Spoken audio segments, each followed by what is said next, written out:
Vamps and Vampires is essentially a gender studies course about self and other, how we understand identity and how we understand that identity through a conception of self and a conception of what is not self or what is termed as other. It has a bit of science in it. It has anthropology and some French literature and English literature. And it basically takes a historical look first at the vampire figure and then moves toward a literary figure and finally a filmic figure that is in cinema. I would like my students to bring a particular enthusiasm to talk about somewhat squeamish things in culture, like bodily fluids and gendered parts of our bodies and things like that, because we will be talking about it and some people are not comfortable with that.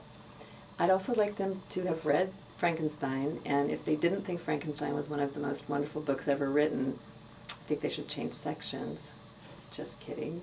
But I think Frankenstein is a great background to have, because we will be reading Bram Stoker's Dracula.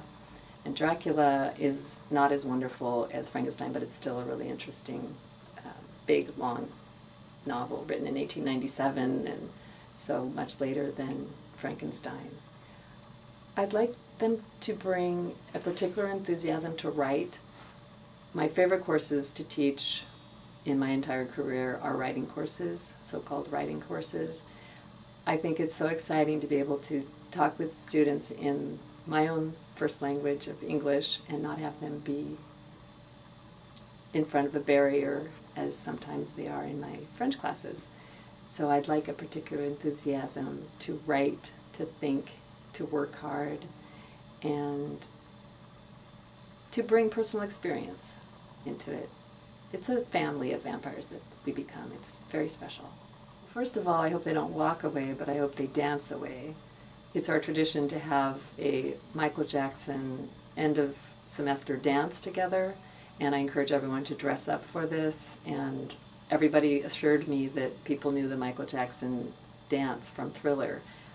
I dressed up fully, and other people did a little bit, but not fully, so it was a little bit embarrassing. So I hope they're willing to dance the Michael Jackson, and now particularly in honor for his death, at the end of the semester. I'd like them to leave the class with a deeper understanding, a really deep understanding of what it means to be an other, what it means to be different in culture and in society, and how they can reach out to people and squelch any sort of xenophobia, that's fear of the other or fear of foreigners. I think that we can really change the world, and my ultimate goals have to do with that and not so much an academic setting. So go for it.